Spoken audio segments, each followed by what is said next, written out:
Bueno, bienvenidos de regreso. Esta tarde tenemos nuestra última sesión y vamos a comenzar nuestro estudio en la página 103. El título de la lección número 9 es La Gran Tribulación. No vamos a poder terminar este tema en el tiempo que disponemos ahora, pero si no alcanzamos a terminar, vamos a concluir en la sesión de mañana en la tarde. Y vamos a ver cómo nos va. Si podemos avanzar rápido, tal vez terminemos, pero no creo que sea así. Bien, en la página 103 vamos a encontrar que hubo dos periodos de tribulación. Y ustedes dicen, ¿cómo que hay dos periodos de tribulación? Bueno, vamos a leer primero una cita que encontramos en el Conflicto de los Siglos, página 600, a donde la hermana White compara la experiencia de la ciudad de Jerusalén en el año 70 y lo que va a ocurrir al final de la historia. Dice allí en el Conflicto de los Siglos, página 600, el mundo entero en el futuro será envuelto en una ruina más espantosa que la que cayó antiguamente sobre Jerusalén. Así que ustedes notan aquí que hay dos momentos de tiempo que se mencionan. Se menciona una ruina espantosa en relación con la destrucción de Jerusalén y se menciona otra de esas ruinas espantosas en relación con la segunda venida de Jesús. Ahora, hay un punto muy importante que necesitamos tomar en cuenta. Y es que la tribulación que menciona Mateo tiene una doble aplicación a los 1260 años y al tiempo del fin.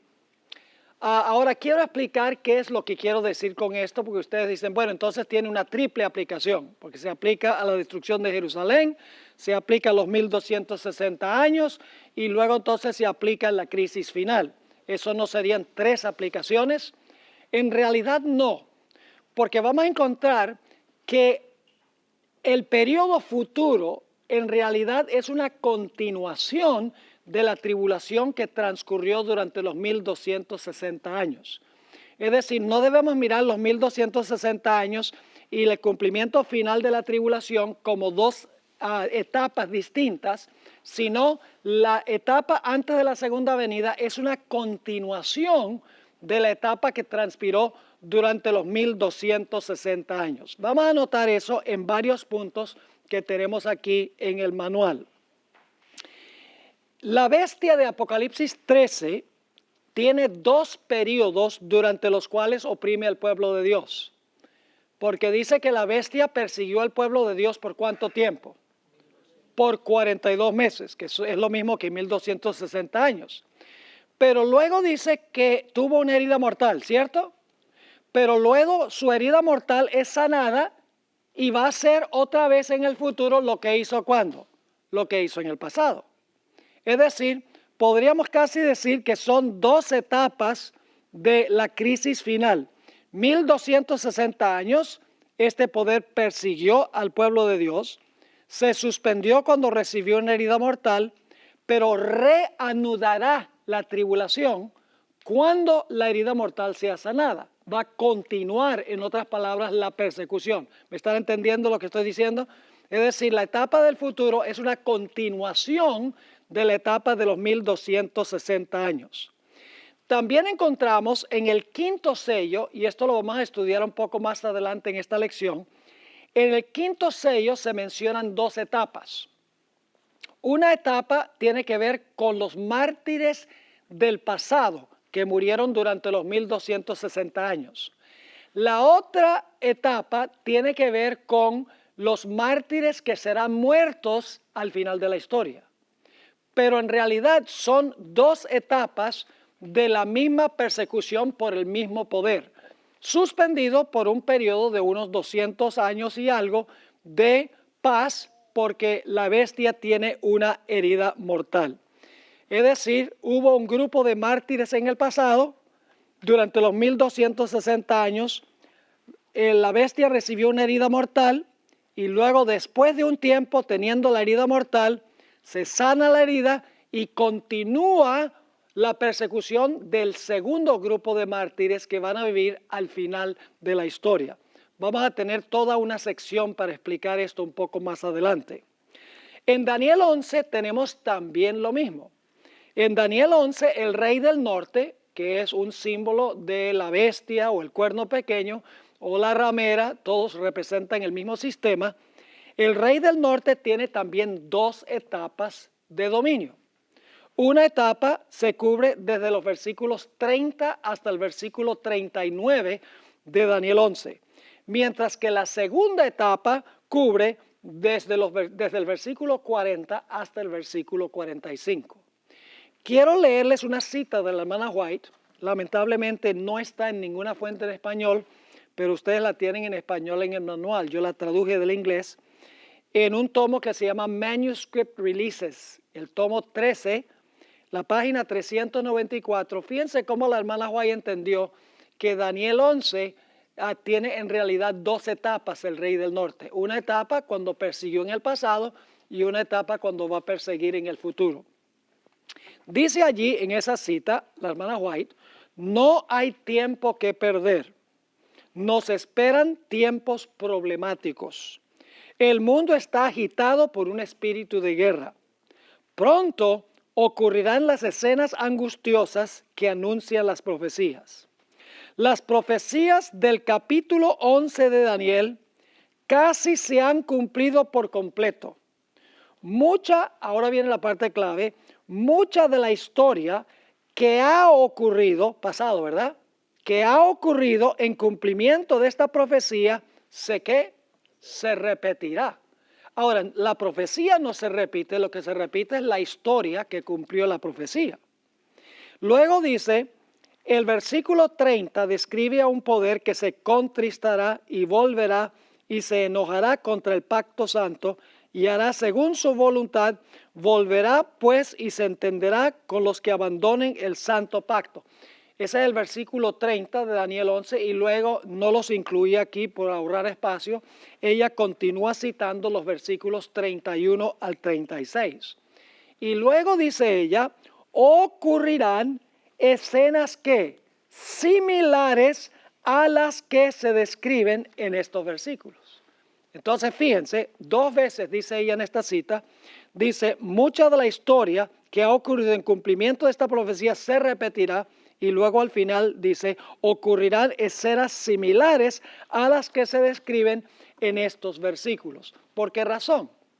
Porque es el mismo sistema que va a perseguir al pueblo de Dios. El mismo sistema que persiguió durante los 1260 años es el poder que va a perseguir al pueblo de Dios al final de la historia. Ahora, el siguiente punto que tenemos en la siguiente página es que en ambas etapas está involucrado el conflicto con respecto al sábado y el domingo. Durante los 1260 años, el cuerno pequeño pensó que podía, ¿qué cosa?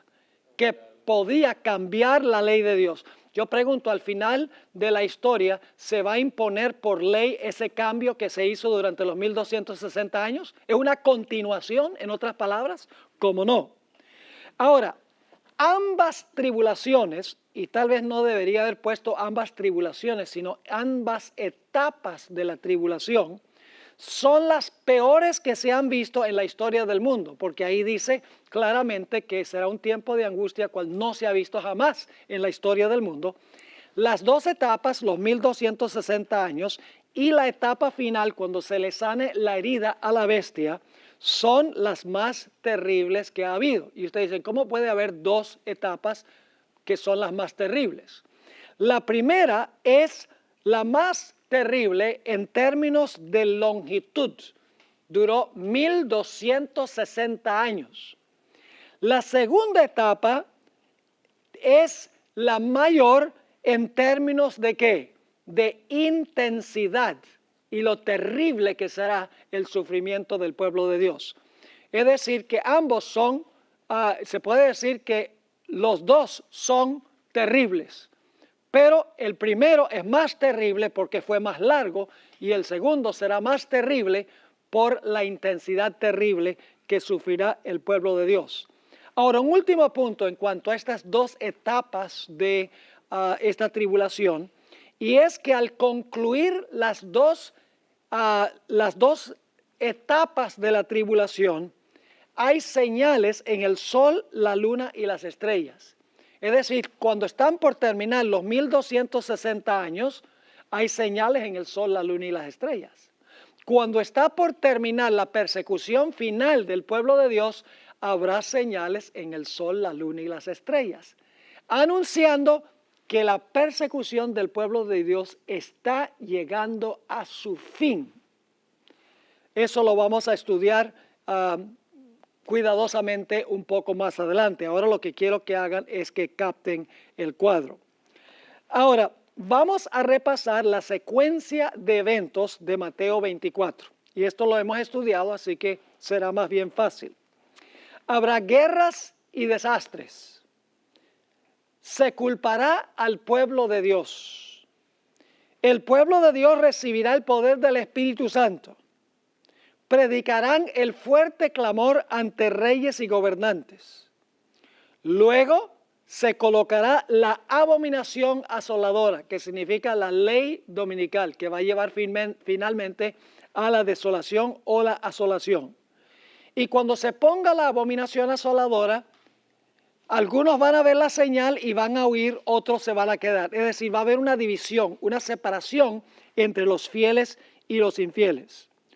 Un grupo va a permanecer en las grandes ciudades y el otro grupo, ¿qué va a hacer? Va a huir cuando vea la señal y se van a salvar. La abominación asoladora equivale a la marca de la bestia. Ambos tienen que ver con el sol y ambos constituyen la prueba final que separará a los justos de los injustos. Yo pregunto, ¿la abominación asoladora cuando iba a ser destruida Jerusalén causó una división entre los fieles y los infieles? ¿Los fieles cuando vieron la señal salieron? ¿Cómo no? Al final de la historia, el sello de Dios y la marca de la bestia va a separar a los fieles de los infieles. ¿Cómo no? Los fieles van a huir como huyeron los fieles de Jerusalén antes del año 70. ¿Cómo no? Y luego dice que el pueblo de Dios huye y entonces ni un solo hijo de Dios perece en el tiempo de angustia. Y finalmente el pueblo de Dios es librado de sus enemigos y viene la resurrección a la segunda venida de Jesús. Esa es la secuencia que tenemos nosotros en Mateo, el capítulo 24. Ahora vamos a pasar por alto en el sílabo la sección donde dice Daniel 11 presenta la misma secuencia y vamos a pasar por alto la misma secuencia en Apocalipsis, los dos siguientes títulos, porque nos tomaría demasiado tiempo mostrar que Daniel 11 y Apocalipsis siguen la misma secuencia, el mismo orden de eventos de Mateo 24. Ustedes pueden estudiar con detenimiento estas dos secciones porque lo tienen ahí en el sílabo. Lo que quiero ahora es ir a la sección que dice dos etapas de tribulación. Vamos a leer Mateo 24, 21, donde inmediatamente después de decir, orad que vuestra huida no sea en invierno ni en sábado, entonces ahora habla de la gran tribulación. Dice, porque habrá entonces gran tribulación, cual no la ha habido desde el principio del mundo hasta ahora, ni la habrá.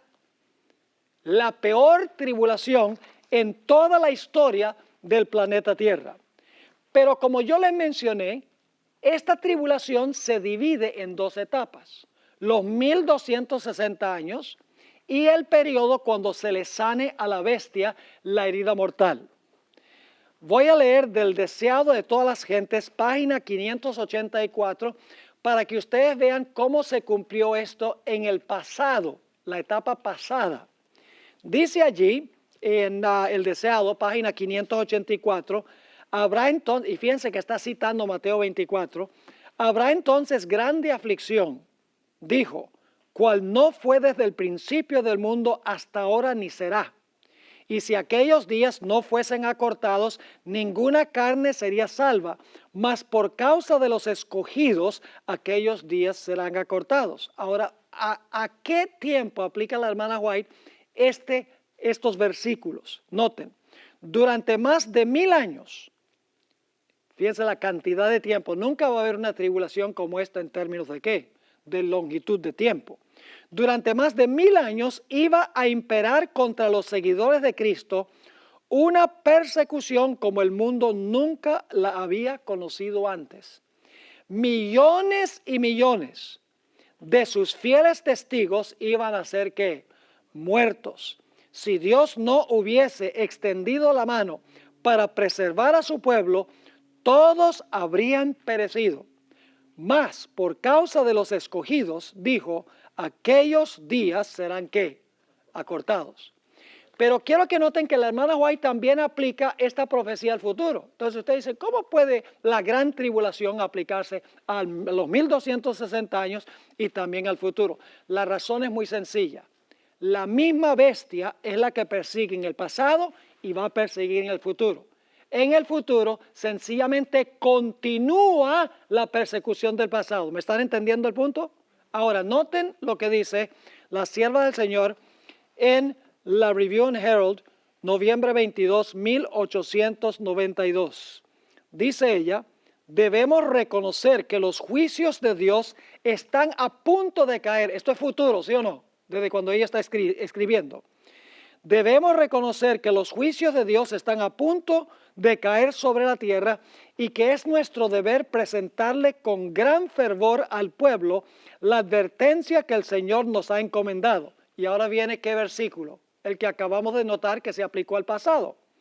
Porque habrá entonces gran tribulación, cual no la ha habido desde el principio del mundo hasta ahora, ni la habrá. Así que ese versículo se aplica a dos etapas de la tribulación, ¿sí o no? Una etapa pasada y una etapa futura, pero la etapa futura es una continuación de la etapa anterior, pero con un periodo de reposo y de paz entre una etapa y la otra. Ahora miremos más detenidamente la cronología de la tribulación en Mateo 24. En la tribulación durante los 1260 años, los fieles de Dios huyeron a los lugares desolados de la tierra. Los valdenses huyeron literalmente a los montes, pero esto tendrá un segundo cumplimiento cuando el papado gobierne en su segunda etapa. Ahora vamos a leer del Conflicto de los Siglos, página 610, para que ustedes vean la primera etapa de esta tribulación donde el pueblo de Dios tuvo que huir, como dice en Mateo 24. Esto se encuentra en el Conflicto de los Siglos, página 610. Cuando el decreto promulgado por los diversos príncipes y dignatarios de la cristiandad contra los que observan los mandamientos, suspenda la protección y las garantías del gobierno y los abandone a los que tratan de aniquilarlos, el pueblo de Dios, ¿qué hará en el futuro? Huirá de las ciudades y de los pueblos y se unirá en grupos para vivir en lugares más desiertos y solitarios. Muchos encontrarán refugio en puntos de difícil acceso en las montañas. Ese es el futuro, ¿cierto? Pero ahora quiero que noten cómo ella hace referencia a los valdenses en el pasado. Dice, como los cristianos de los valles del Piamonte, ¿saben cuáles son los valles del Piamonte? Donde se refugiaron los valdenses, los que eran perseguidos durante los 1260 años. Dice, como los cristianos de los valles del Piamonte convertirán los lugares elevados de la tierra en santuarios suyos y darán gracias a Dios por las fortalezas de las rocas. Yo pregunto, ¿la hermana White encuentra un cumplimiento pasado de la gran tribulación de Mateo 24? ¿Cómo no? ¿Encuentra también un cumplimiento futuro de ese mismo versículo? ¿Cómo no? No hay ninguna contradicción. Es la misma bestia que persigue al pueblo de Dios. Son dos etapas consecutivas de persecución divididas por un periodo cuando la bestia tiene su herida mortal. Ahora, la palabra entonces en Mateo 24 y el versículo 21, fíjense nuevamente lo que dice Mateo 24 y el versículo 21, dice, porque habrá entonces gran tribulación. ¿A qué se refiere esa palabra entonces? Bueno, la palabra entonces en el versículo 21 indica que el pueblo de Dios verá la señal. ¿Y qué hará? Huirá y luego comenzará, ¿qué cosa? El tiempo de angustia, cual no se ha visto jamás en la historia. ¿Ven la secuencia? La secuencia está clara. Entonces, dice, se ve la señal, el pueblo de Dios huye, comienza el tiempo de angustia y finalmente, al final del tiempo de angustia, el pueblo de Dios es librado, como veremos. En otras palabras, el orden de eventos son ley dominical, huida y tiempo de angustia. Vamos a leer de El Espíritu de Profecía, el libro Testimonios para la Iglesia, páginas 426 y 427, una cita que ya leímos anteriormente. Cómo el acercamiento de los ejércitos romanos fue para los discípulos una señal de la inminente destrucción de Jerusalén. Esta apostasía, está hablando de la apostasía con respecto al domingo, esta apostasía podrá ser para nosotros una señal de que se le llegó al límite de la tolerancia de Dios, de que nuestra nación colmó la medida de su iniquidad y de que el ángel de la misericordia está por emprender el vuelo para nunca volver. Así que fíjense, esa es la abominación asoladora, ¿verdad? ¿Qué viene inmediatamente después de la abominación asoladora? Dice, los hijos de Dios se verán entonces, ¿qué cosa? Sumidos en aquellas escenas de aflicción y angustia, ¿de quién? De Jacob. ¿Ven la secuencia de eventos que tenemos?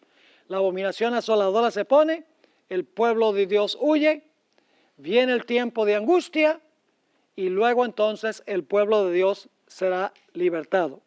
Noten también el conflicto de los siglos, página 619.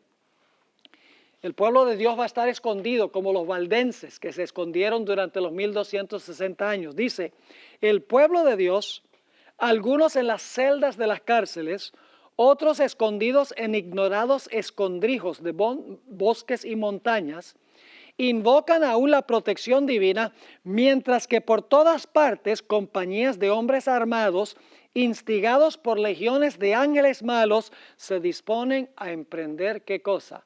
La obra de muerte. ¿Eso pasó con los valdenses durante los 1260 años? ¿Cómo no? Las persecuciones del pasado van a continuar en el futuro. Lo único es que nosotros estamos ahorita en el tiempo de la herida mortal. La persecución en el pasado, la tribulación fue la más terrible en términos de longitud.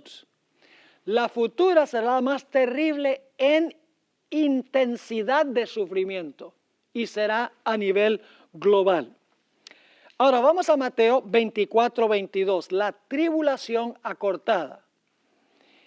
Dice allí, y si aquellos días, ¿cuántos días fueron simbólicamente? 1260 días, y si aquellos días no fuesen acortados, nadie sería salvo, mas por causa de los escogidos, aquellos días que pasó serán acortados. Ahora yo pregunto, ¿es cierto eso de lo que sucedió en el pasado? ¿Acortó Dios el periodo del sufrimiento del pueblo de Dios? Sí, la persecución terminó antes que concluyeran los 1260 años. Es decir, la persecución, aunque el periodo llevó hasta 1798, en gran medida la persecución concluyó antes de eso. Es decir, el periodo de tribulación fue ¿qué? Fue acortado. Y vuelvo a leer del Deseado de todas las gentes, página 584, donde la hermana White dice, durante más de 1000 años iba a imperar contra los seguidores de Cristo una persecución como el mundo nunca lo había conocido antes.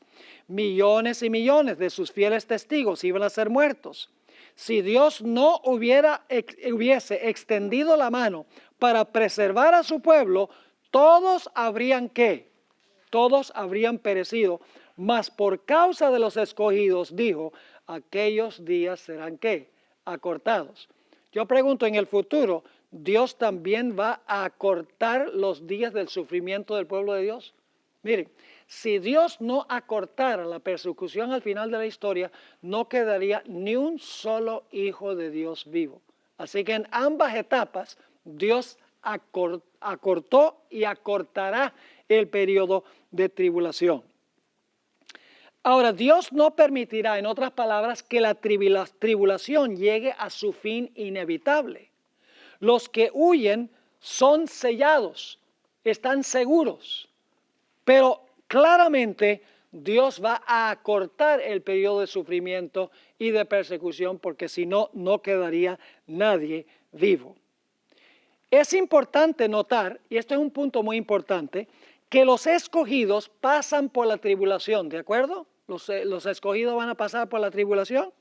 Sí, lo cual demuestra que no fueron llevados al cielo en el rapto antes de la tribulación. Porque los protestantes que enseñan hoy en día, los evangélicos enseñan que todos los fieles van a ser sacados del mundo y luego entonces viene la gran tribulación, pero ellos van a estar disfrutando del cielo. Pero aquí dice claramente que los escogidos van a pasar por la tribulación, porque dice esos días van a ser acortados para beneficio de los escogidos. Así que esto contradice la teoría del rapto. Ahora la pregunta es, ¿quiénes son los escogidos? ¿Son judíos o son todos los que han recibido a Cristo Jesús como Salvador personal? Esto ya lo hemos estudiado, ustedes pueden leer 1 Pedro 2:9, Colosenses 3:12, Apocalipsis 17:14 y el pasaje clave, Romanos 8:31-35, donde dice que los escogidos son los que han recibido a Cristo Jesús como Salvador personal. Son judíos espirituales, no son judíos literales. Ahora, noten otro punto importante que demuestra que los escogidos van a pasar por la tribulación. Son los cristianos los que van a pasar por la tribulación. Dios no se los va a llevar al cielo antes de la tribulación. En Mateo 24, 30 y 31, se nos dice que cuando Jesús venga por segunda vez, reunirá a sus escogidos de los 4 ángulos de la tierra. Ahora, si los escogidos ya estuvieran en el cielo, no sería necesario reunirlos a la segunda venida. Esto demuestra que los escogidos pasaron por la tribulación y serán reunidos cuando Cristo venga. ¿Están entendiendo ese punto? Muy importante. Ahora, el diablo quiere que los cristianos piensen que no van a pasar por la tribulación, porque sabe que para pasar victoriosamente por este periodo, necesitarán los hijos de Dios haber desarrollado una fe inquebrantable en tiempo de prosperidad. Esta fe hay que desarrollarla antes de la tribulación. Pero Satanás le dice a los cristianos, hoy no te preocupes por la tribulación, que tú no vas a pasar por eso. Entonces la gente se pone tranquila, dice, bueno, no tengo que desarrollar ninguna fe necesaria para pasar por ese periodo, porque yo no voy a pasar por eso. Y se van a encontrar en la tribulación y van a fracasar porque no se han preparado de antemano.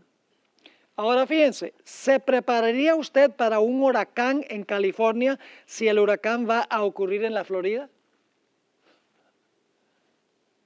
Claro, ahora, si usted no piensa que va a pasar por la tribulación, ¿se va a preparar para la tribulación? No. En ningún sentido de la palabra. Los evangélicos creen que Apocalipsis 4 al 22 se cumple después del rapto. Si ese es el caso, entonces ¿para qué estudiamos nosotros Apocalipsis 4 al 22? Si eso se va a cumplir después que estamos en el cielo, ¿qué necesidad hay de estudiarlo? El conflicto de los siglos, página 614, que es el capítulo sobre el tiempo de angustia, Elena White universaliza la tribulación. En esta página ella nos asegura que este periodo será acortado para bien de los escogidos. En esta página hace muchas alusiones a Mateo 24. Ustedes deben leer esta página porque la hermana White constantemente se refiere a Mateo 24. Habla, por ejemplo, de la ley dominical, que es la abominación asoladora. Habla de la huida de las ciudades, entonces los que están en Judea huyan a los montes. Habla del decreto de muerte. Habla del acortamiento del periodo de tribulación. Vamos a leer esta cita, Conflicto de los Siglos, página 614.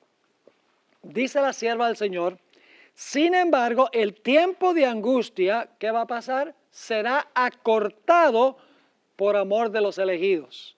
Los centinelas celestiales, fieles a su cometido, siguen vigilando. Por más que un decreto general haya fijado el tiempo en que los observadores de los mandamientos puedan ser muertos, sus enemigos en algunos casos se anticiparán al decreto y tratarán de quitarles la vida antes del tiempo fijado. Sigue diciendo: pero nadie puede atravesar el cordón de los poderosos guardianes colocados en torno de cada fiel. Algunos son atacados al huir de las ciudades y villas, pero las espadas levantadas contra ellos se quiebran y caen como si fueran paja. Otros son defendidos por ángeles en forma de guerreros. ¿Será protegido el pueblo de Dios durante ese periodo? Ciertamente que sí. Ahora, no vamos a hablar de la parábola de la viuda persistente. A la mayoría de las versiones de la Biblia ponen la parábola del juez injusto, pero esta historia no es del juez injusto, es de la persistencia de la viuda, porque ya hablamos de esto. Esta parábola se aplica especialmente en este tiempo de angustia.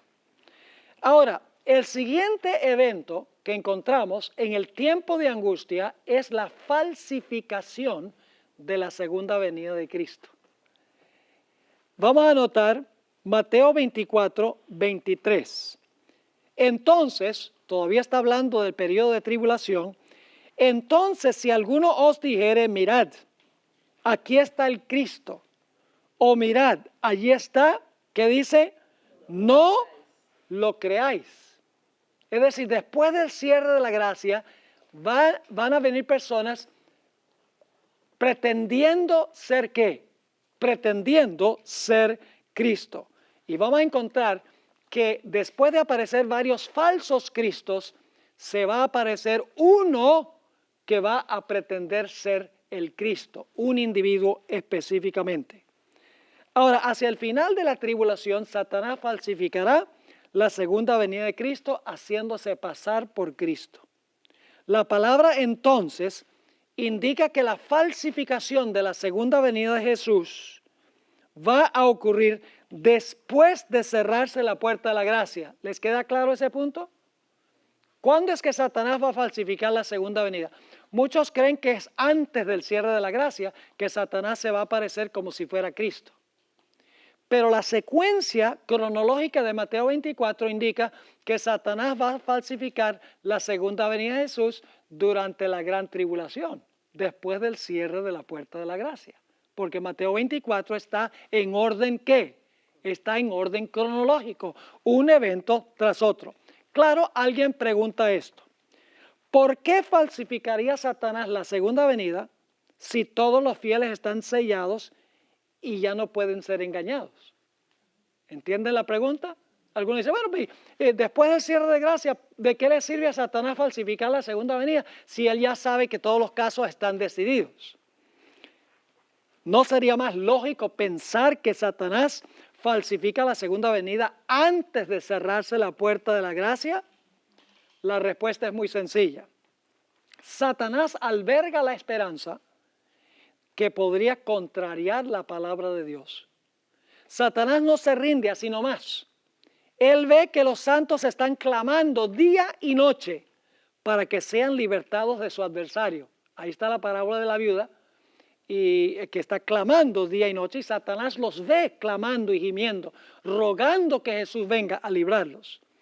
Satanás falsificará la segunda venida para dar la impresión que sus oraciones están siendo contestadas. Es decir, aquí la hermana White tiene una cita en el libro Eventos de los Últimos Días, donde él dice que cuando el pueblo de Dios estará clamando y gimiendo: Señor, interviene para librarnos, que haya este decreto de muerte, vamos a morir a manos de nuestros enemigos. Cuando están diciendo eso, es que Satanás va a falsificar la segunda venida y va a decir: yo he venido contestando sus oraciones. Será un engaño casi irresistible, dice el espíritu de profecía. Ahora vamos a dar una analogía para que ustedes puedan entender por qué Satanás hace esto si él sabe que todos los fieles están sellados. El siguiente párrafo. Tal vez una analogía nos ayude a entender por qué Satanás procurará engañar a los escogidos cuando sabe que Dios ha dicho que no pueden ser engañados. Yo les pregunto, ¿sabe Satanás que después del milenio no va a poder conquistar la Nueva Jerusalén? ¿Ustedes creen que Satanás sabe que después del milenio va a rodear la ciudad, pero no va a poder conquistar la ciudad? ¿Él sabe eso? ¿Ustedes no creen que Satanás es capaz de leer Apocalipsis 20? Donde dice que va a rodear la ciudad, pero va a descender fuego del cielo que va a consumir a los impíos. ¿Satanás sabe que él no va a poder con la ciudad? Claro, entonces ¿por qué se va a preparar para atacarla? Porque el diablo es el diablo. El diablo dice, mire, somos millones y millones, los que están en la ciudad son pocos. Yo sé que Apocalipsis 20 dice que no voy a prevalecer, pero quién sabe, de pronto puedo contrariar la palabra de Dios. El diablo es diablo y no se va a rendir así nomás. Ahora, notemos Mateo 24, versículo 24 y versículo 26. Primero aparecen falsos cristos y falsos profetas, pero luego se va a aparecer uno, que es la falsificación de la segunda venida. Dice Mateo 24 y el versículo 24, porque se levantarán falsos cristos y falsos profetas y harán grandes señales y prodigios, de tal manera que engañarán, si fuere posible, a los escogidos, aún a los escogidos. Y ahora fíjense, en español, lamentablemente, la traducción no capta esto, pero en el griego sí está. Así que si os dijeren, mirad, Él está en el desierto. No está hablando de muchos falsos cristos, está hablando de ¿qué? De un falso Cristo. Así que dice, si os dijeren, mirad, Él está en el desierto, no salgáis. O mirad, Él está en los aposentos, no lo creáis.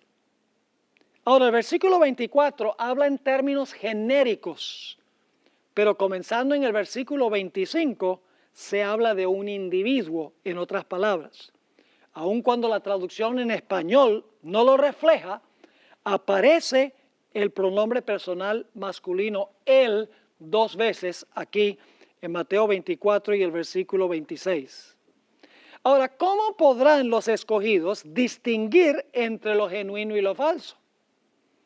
La Biblia enseña claramente que Jesús en su segunda venida no tocará la tierra. Segunda Tesalonicenses 2:1 dice que seremos reunidos a Él en su segunda venida, no Él a nosotros. Primera Tesalonicenses 4:13 al 17 dice claramente que los fieles serán arrebatados en las nubes para recibirlo a Él, ¿dónde? En el aire.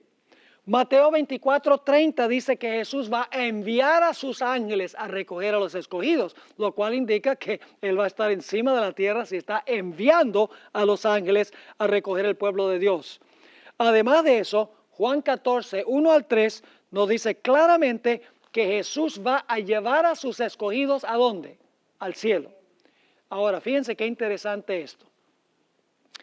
Los cristianos conservadores, como los evangélicos y los pentecostales, creen que cuando Cristo venga en su venida gloriosa, porque ellos creen que va a haber un rapto de la iglesia, los fieles van a ser llevados al cielo 7 años antes de la gloriosa segunda venida. Y allá van a estar disfrutando con el Señor por un periodo de 7 años, mientras que los que se quedaron aquí van a sufrir el terrible tiempo de angustia. Y luego ellos creen que 7 años después, Cristo viene en su gloriosa venida a la tierra y que va a establecer aquí en la tierra su reino y va a gobernar en la tierra por 1000 años. Ahora, ¿se están preparando ellos para ser engañados por la falsa segunda venida del Señor Jesús? Sí, porque ellos están esperando que Cristo va a venir acá y que va a establecer su reino acá. Y creen que Jesús va a sanar las enfermedades, que el Señor Jesucristo va a enseñar las lindas cosas que enseñaba cuando estuvo en la tierra. Los cristianos, al creer eso, se están dejando abiertos para creer en la falsa segunda venida que Satanás va a implementar.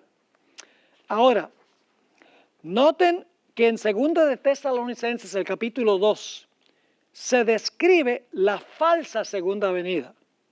En el versículo 1 se habla de la verdadera segunda venida y en el versículo 9 se habla de la falsificación de la segunda venida por Satanás. Note Mateo 24, 25, Jesús dice, ya os lo he dicho antes. ¿Qué está diciendo Jesús cuando declara, ya yo se lo dije antes? Está diciendo, mire, cuando venga este falso Cristo, por más impresionante que sea, acuérdense que yo les dije esto. Él no va a tocar la tierra, no va a venir hasta acá.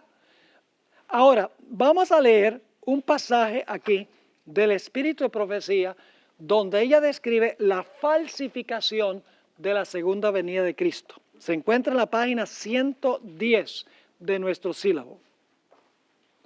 Es impresionante esta cita. El acto capital que coronará el gran drama del engaño será que el mismo Satanás se hará pasar por Cristo. Y la base bíblica está en 2 de Tesalonicenses, el capítulo 2 y el versículo 9. Entonces se manifestará aquel inicuo, el cual el Señor destruirá con el resplandor de su venida. Note lo que sigue diciendo. Hace mucho que la iglesia profesa esperar el advenimiento del Salvador como consumación de sus esperanzas. Pues bien, el gran engañador aparentará que Cristo ha venido. En diferentes partes de la tierra, ¿en contraste con qué? ¿Qué dijo Jesús? Todo ojo lo verá. Pero aquí dice, en diferentes partes de la tierra, Satanás se manifestará a los hombres como ser majestuoso de un brillo deslumbrador, parecido a la descripción que del Hijo de Dios da San Juan en Apocalipsis, el capítulo 1. Es decir, Satanás va a poder falsificar cómo parece Jesús en su segunda venida. Sigue diciendo aquí, la gloria que le rodee superará cuanto hayan visto los ojos de los mortales. El grito de triunfo repercutirá por los aires. Cristo ha venido, Cristo ha venido.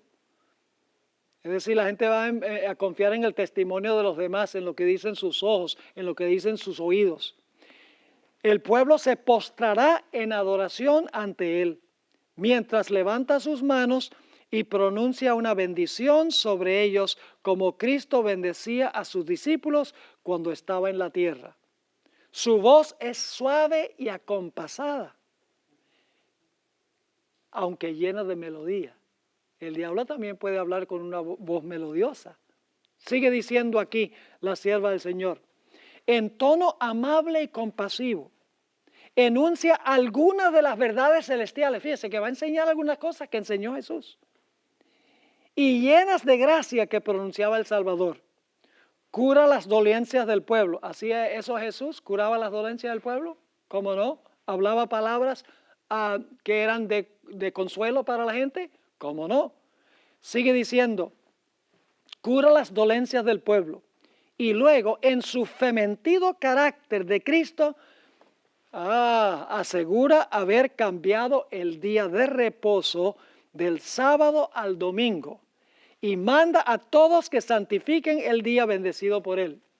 Declara que aquellos que persisten en santificar el séptimo día blasfeman su nombre porque se niegan a oír a sus ángeles que les fueron enviados con la luz de la verdad. Este es el engaño más poderoso y resulta, ¿qué cosa? Casi irresistible. Por eso dice que engañará si fuere posible aún a quienes, a los escogidos. Sigue diciendo, pero el pueblo de Dios no será extraviado. ¿Por qué el pueblo de Dios no se va a extraviar? ¿Acaso los ojos no dicen que esto es Jesús? ¿Acaso los oídos no dicen que este es Jesús? ¿Acaso la muchedumbre del mundo no dice que esto es Jesús? ¿Cómo es que el pueblo de Dios, una minoría, va a decir, este no es Jesús? ¿A base de qué? No se guían por sus ojos, ni sus oídos, ni sus emociones. ¿Se basan en qué? En la palabra de Dios. Sigue diciendo, pero el pueblo de Dios no será extraviado. Las enseñanzas, ¿cuán importante es conocer las verdaderas enseñanzas de la Biblia?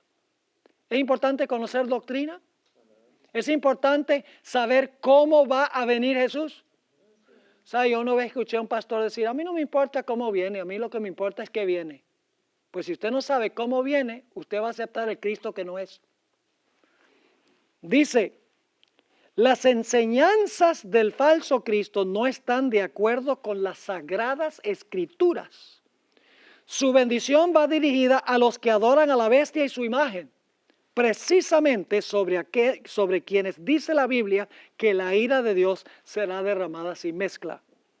Así que lo que dice en cuanto al día de reposo es contrario a la Biblia, pero su forma de venir también es contraria. Dice, además, no se le permitirá a Satanás falsificar la manera en que vendrá Jesús. El Salvador previno a su pueblo contra este engaño y predijo claramente cómo será su segundo advenimiento. Porque ahora va a citar la hermana White lo que leímos de Mateo 24. Porque se levantarán falsos cristos y falsos profetas y darán señales grandes y prodigios, de tal manera que engañarán, si es posible, aún a los escogidos. Así que si os dijeren, he aquí está en el desierto, he aquí en el desierto está, no salgáis. He aquí en las cámaras, no creáis.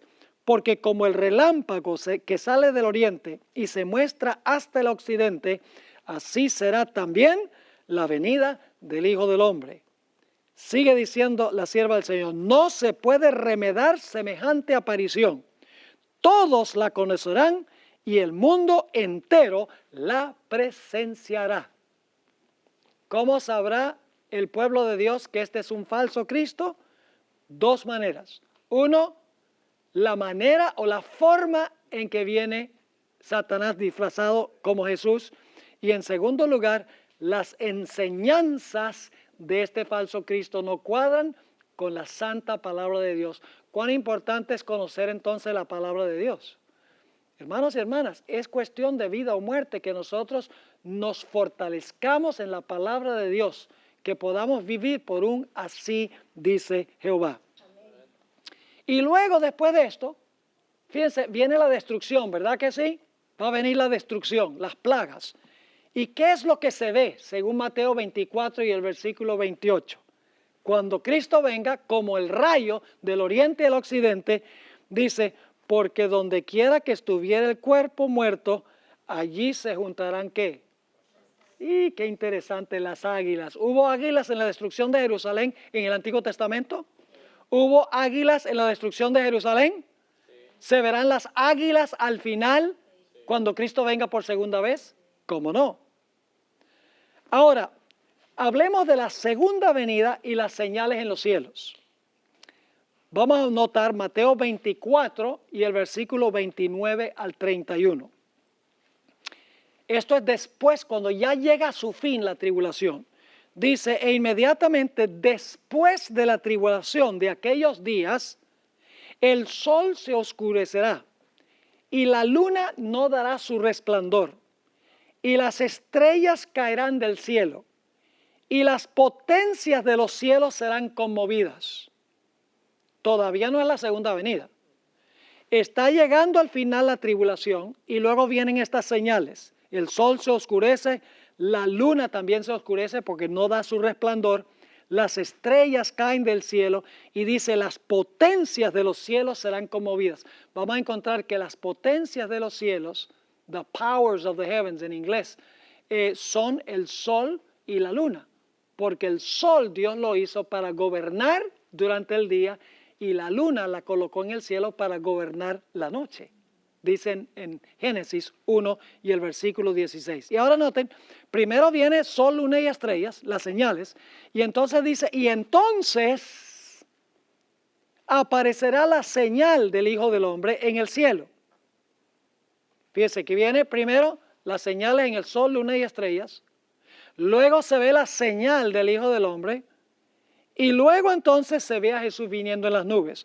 Dice, entonces aparecerá la señal del Hijo del Hombre en el cielo, y entonces lamentarán todas las tribus de la tierra, y verán al Hijo del Hombre viniendo sobre las nubes del cielo con poder y gran gloria, y enviará sus ángeles con gran voz de trompeta, y juntarán a sus escogidos de los cuatro vientos, desde un extremo del cielo hasta el otro. ¿Ven los 3 puntos ahí?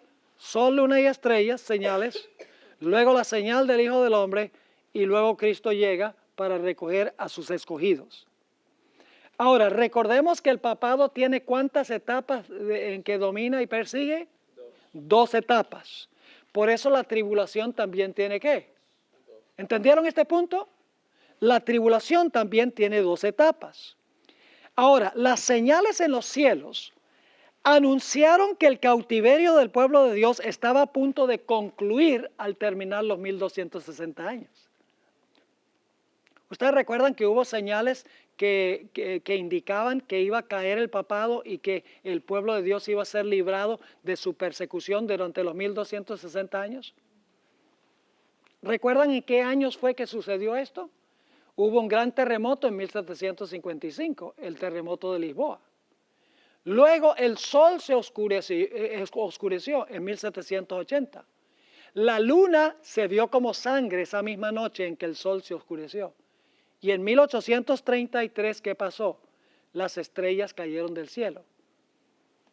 Ahora necesitamos entender cómo se relacionan estas señales con lo que leímos en Mateo 24, el sol se oscurecerá, la luna no dará su lumbre y caerán las estrellas del cielo. Y eso vamos a hablar. Ahora, las señales en los cielos anunciaron que el cautiverio del pueblo de Dios estaba a punto de concluir al terminar los 1260 años. Pero las señales en los cuerpos celestes también anunciarán en el futuro el fin del cautiverio del pueblo de Dios en la gran angustia final. Es decir, hubo un cumplimiento parcial en 1755, 1780 y 1833. Estas señales demostraron que la primera etapa de la tribulación estaba ¿qué? Llegando a su fin. ¿Están entendiendo lo que estamos diciendo? Alguno preguntará, ¿cómo pueden señales que ocurrieron hace más de 200 años ser señales de la pronta venida de Jesús? Esto es siempre algo que le sacan en cara a los adventistas. ¿Cómo dice usted que un terremoto en 1755 y un oscurecimiento del sol y la luna en sangre en 1780 y la caída de las estrellas en 1833 son señales de la pronta venida de Jesús si estamos ya en el año 2016? La gente cada rato saca esto. Pero es que las señales en el sol, la luna y las estrellas en 1780 y 1833 no eran solo para anunciar que estaba comenzando el tiempo del fin, sino que eran un anuncio de que iba a concluir el primer periodo de tribulación e iba a comenzar el tiempo del fin. Ahora, aquí viene un punto importante. En Apocalipsis 6, 12 y 13, dice que la luna se tornó como sangre, pero en Mateo 24, 29 dice que la luna se ¿qué? La luna se oscureció. ¿Es la misma señal esa? ¿Es lo mismo oscurecerse la luna que la luna verse como sangre? No, no es la misma señal. Técnicamente las señales de Apocalipsis 6, 12 y 13 no son las mismas de Mateo 24, 29. Las de Mateo 24, 29, ¿recuerdan que lo leímos? El sol se oscurece, la luna no da su lumbre y las estrellas caen del cielo. Esas señales se cumplieron en 1780 y 1833. No se cumplieron en 1780 y 1833. Esas señales en el sol, la luna y las estrellas. Las señales de Mateo capítulo 24 y el versículo 29 y 30 son señales que se van a cumplir en el futuro. Ahora, las señales de Apocalipsis 6, 12 y 13 se parecen a las de Joel 2:31.